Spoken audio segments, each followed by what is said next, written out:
Hello বন্ধুরা, ইকিবাইজিতের একটি নতুন ভিডিওতে আপনাদের সবাইকে স্বাগতম।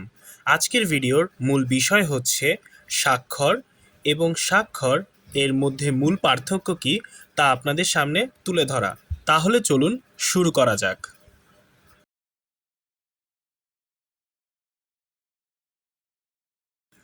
স্বাক্ষর শব্দটির অর্থ হচ্ছে সই অথবা দস্তখত। অর্থাৎ আমরা আমাদের দৈনন্দিন জীবনে বিভিন্ন জায়গায় যেই সিগনেচারটা করে থাকি সেটাকেই বলা হয় স্বাক্ষর। এবং এই স্বাক্ষর শব্দটির অর্থ হচ্ছে অক্ষর জ্ঞান।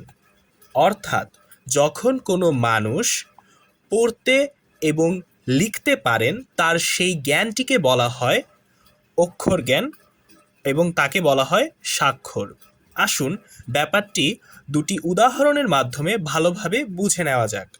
এখানে প্রথম উদাহরণটি হচ্ছে লোকটি দলিলে স্বাক্ষর করেছেন। অর্থাৎ এখানে বোঝানো হচ্ছে কোনো একটি লোক কোনো একটি নির্দিষ্ট দলিলে তার সিগনেচার অথবা সই করেছেন, তখন তাকে বলা হচ্ছে স্বাক্ষর। দ্বিতীয় উদাহরণটি হচ্ছে মধুপুর গ্রামের মানুষের সাক্ষরতার হার বেশি। অর্থাৎ এখানে দেখানো হচ্ছে একটি গ্রামের অধিকাংশ লোক লেখাপড়া জানেন, অর্থাৎ তারা লিখতে এবং পড়তে পারেন, তাই বলা হচ্ছে যে মধুপুর গ্রামের মানুষের সাক্ষরতার হার বেশি।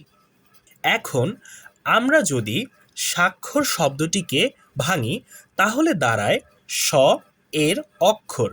এখানে স শব্দটির অর্থ হচ্ছে নিজ। অর্থাৎ স্বাক্ষর যেটা কিনা সিগনেচার, সেটি এমন একটি অক্ষর যেটি নিজের মালিকানায় থাকে। অর্থাৎ নিজ এর অক্ষর, আমার অক্ষর, এটিকে আমি সিগনেচার হিসেবে ব্যবহার করি। তাই এই শয় ব দ্বারা সহজেই স্বাক্ষর শব্দের অর্থ মনে রাখা যায়।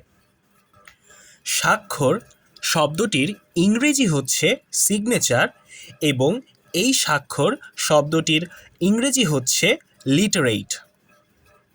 আমার এই ভিডিও থেকে যদি আপনারা সামান্যতম উপকৃত হয়ে থাকেন তবে আমার ভিডিওটিকে লাইক করবেন এবং শেয়ার করবেন এবং অবশ্যই আমার চ্যানেলটিকে সাবস্ক্রাইব করে রাখবেন, যাতে আমি কোনো ভিডিও পাবলিশ করার সাথে সাথে আপনি তার নোটিফিকেশন সবার আগে পেয়ে যান। ধন্যবাদ, ভালো থাকবেন, সুস্থ থাকবেন। আজকের মতো ইকিবাইজিত এর তরফ থেকে আপনাদের সকলকে বিদায় জানাচ্ছি।